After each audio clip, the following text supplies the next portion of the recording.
Hello প্রিয় student, তোমরা সকলে কেমন আছো? আশা করছি তোমরা সকলেই ভালো আছো এবং সুস্থ আছো। আমার চ্যানেলে তোমাদেরকে জানাই অনেক অনেক স্বাগত।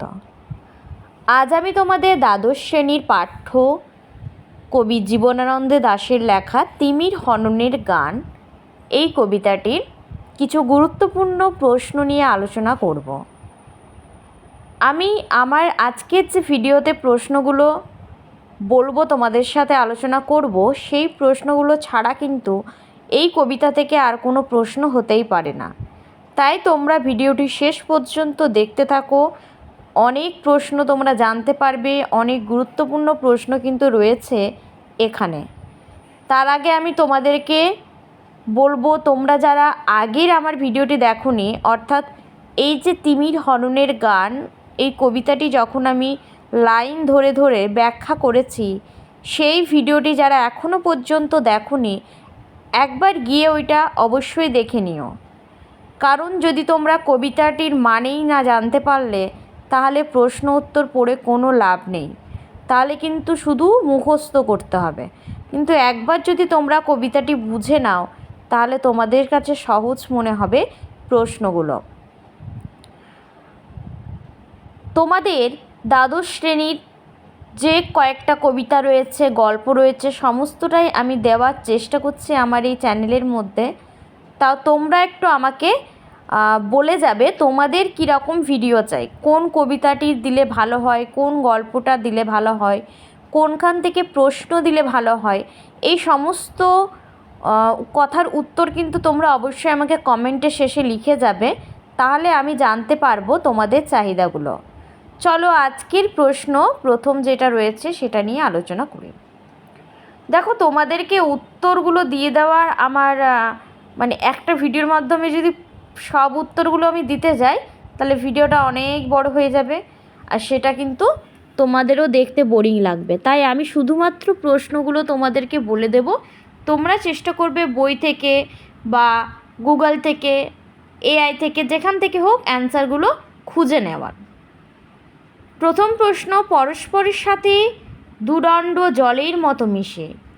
পরস্পরের সাথে বলতে কি বোঝানো হয়েছে? কবির মনোভাব নিজের ভাষায় লেখো। দেখো, এখানে 2+3 করে মানে 5 মার্কসের এটা একটা কোয়েশ্চেন। সেটাতে তোমরা প্রথমে 2 পাবে, তারপরে তোমরা 3 পাবে যদি ঠিকঠাক অ্যান্সারটা দিতে পারো। তোমাদের যদি অ্যান্সারগুলো চাই তো অবশ্যই বলবে। পরের প্রশ্ন তোমরা দেখতেই পাচ্ছ। তারপরের প্রশ্ন আমরা দেখে নেব 3 নাম্বার। দেখো, 2 নাম্বারটা আমার বলার সুযোগ হলো না, তোমরা দেখে নিয়েছ আশা করছি। 3 নাম্বারে রয়েছে একদিন ভালোবেসে গেছি। এখানে ভালোবাসা শব্দটির তাৎপর্য লেখো। উদ্ধৃতাংশটিতে কবির বক্তব্য নিজের ভাষায় প্রকাশ করো। এটা কিন্তু পুরো নিজেকে নিজের মতো করে লিখতে হবে, কেমন? এটাতে তুমি কিন্তু পুরো হুবহু বইয়ের ভাষা লিখে দিলে চলবে না, এখানে প্রশ্নটাতেই বলা হয়েছে নিজের ভাষায় লিখতে। পরের প্রশ্ন, হেমন্তের প্রান্তরে তারার আলোক। প্রসঙ্গ উল্লেখ করে উদ্ধৃতাংশের তাৎপর্য লেখো। এখানে কিন্তু তাৎপর্যটা তোমরা একটু ব্যাখ্যা করবে এই প্রসঙ্গে, যে হেমন্তের প্রান্তরে তারার আলোক, এই লাইনটা। তো তোমরা যারা কবিতাটি পড়েছো, মন দিয়ে বুঝেছো, তাদের কাছে এই প্রশ্নগুলো খুব একটা কঠিন মনে হবে না। যখন তোমরা অ্যান্সারটা, হয়তো তোমরা নিজেরা বানাতে পারবে না, তোমরা যেখান থেকেই দেখে মুখস্থ করো না কেন, যারা কবিতাটির মানেগুলো বুঝে গেছো তাদের কাছে সেই উত্তরগুলো পড়তেও সহজ লাগবে। পরের প্রশ্ন, শতই বিমর্ষ হয়ে ভদ্র সাধারণ চেয়ে দেখে তবু সেই বিষাদের চেয়ে। কারা, কোন দৃশ্য, কেন চেয়ে দেখে? এখানে কোন বিষাদের কথা বলা হয়েছে?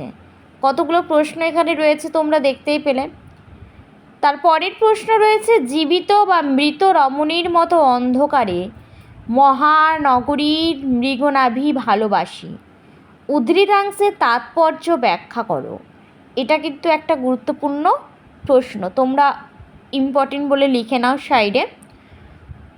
যে কয়েকটা প্রশ্ন দেখো আজকের আমি আমার ভিডিওতে দিচ্ছি, আমি তোমাদেরকে গ্যারেন্টি দেব এখান থেকে মানে এছাড়া তোমাদের আর কোনো প্রশ্ন হতে পারে না এই কবিতা থেকে।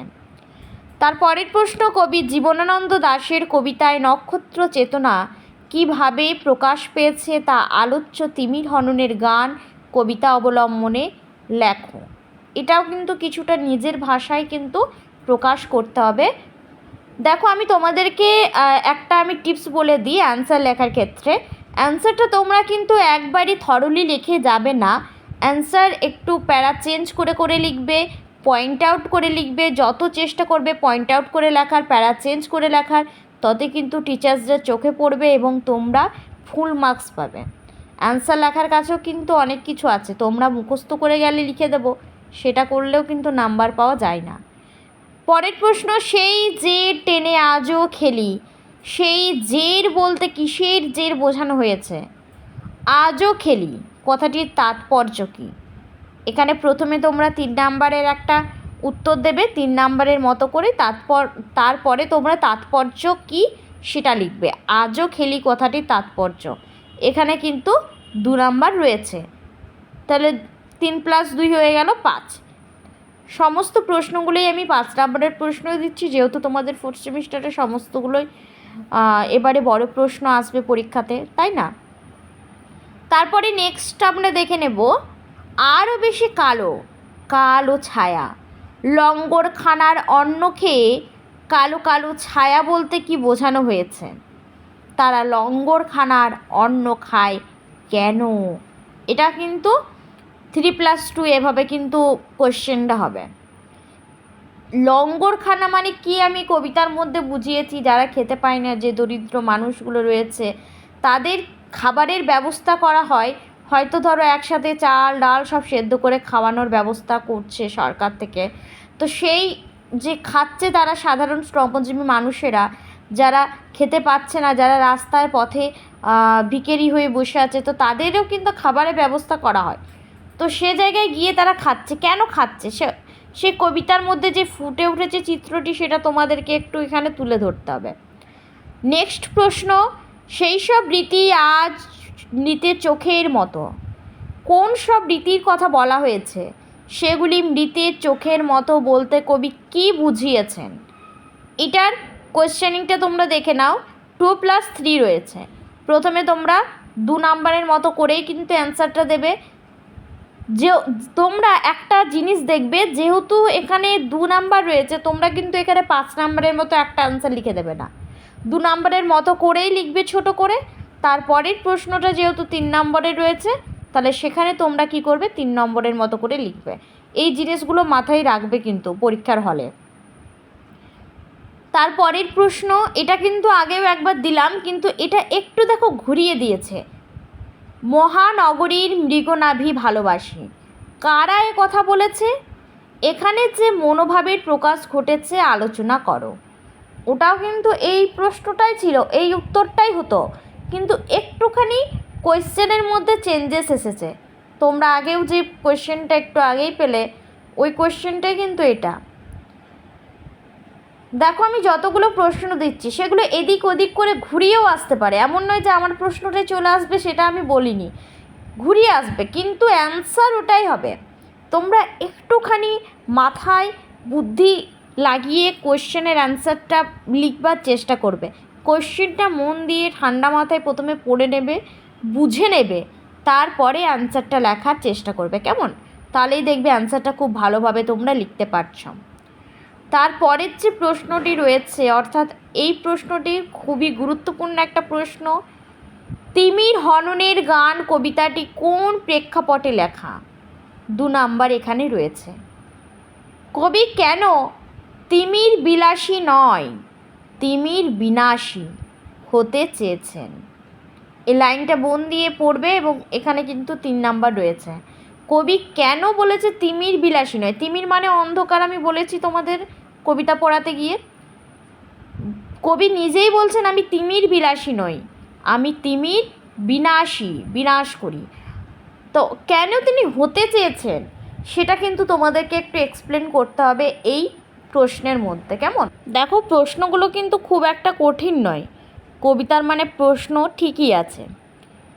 নেক্সট প্রশ্ন, তিমির হননের তবু অগ্রসর হয়ে আমরা কি তিমির বিলাসী? কবির মনে এই সংশয়ের কারণ কি? এ বিষয়ে কবির অভিমত আলোচনা করো। এখানে কিন্তু তুমি তোমার অভিমত জানাতে পারবে না।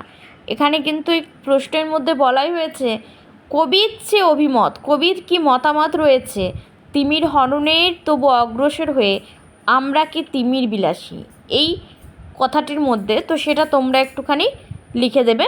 প্রথমে 2 নম্বরের মতো করে লিখবে, দিয়ে তারপরে 3 নম্বরের মতো করে লিখবে। এই ছিল আজকে তোমাদের কয়েকটা প্রশ্ন। যদি ভালো লাগে ভিডিওটি অবশ্যই চ্যানেলটিকে সাবস্ক্রাইব করে দেবে। ভিডিওটিতে একটি লাইক দিতে ভুলবে না। ভিডিওটি বন্ধুদের সাথে শেয়ার করবে। তোমরা ভালো থাকবে, সুস্থ থাকবে। আমি নেক্সট ভিডিও তোমাদের জন্য খুব শীঘ্রই নিয়ে আসবো।